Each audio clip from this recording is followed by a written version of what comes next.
महाभारत के अनुसार कर्ण कुंती के पुत्र थे और जब सूर्य ने कुंती को वरदान दिया तो मंत्र से उन्हें पुत्र रूप में कर्ण की प्राप्ति हुई थी।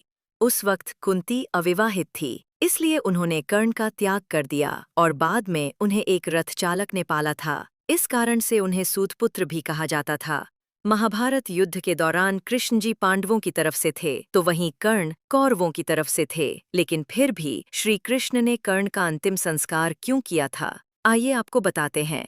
एक बार कर्ण अपने रथ से कहीं जा रहा था, तभी उसके रथ से एक बछिया की मौत हो गई और उस दौरान एक साधु ने कर्ण को श्राप दिया कि जिस तरह रथ से बछिया की मौत हुई है उसी तरह तुम्हारी भी मौत होगी। साधु ने कहा कि युद्ध के दौरान उसके रथ का पहिया धरती निगल लेगी और वही उसकी मौत का कारण बनेगा।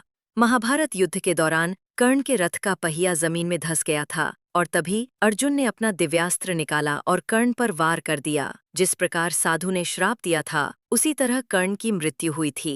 कर्ण को दानवीर माना जाता था और भगवान कृष्ण ने कर्ण के अंतिम समय में उसकी परीक्षा ली। उन्होंने कर्ण से दान मांगा, तब कर्ण ने दान में अपने सोने का कवच तोड़कर भगवान कृष्ण को अर्पण कर दिया।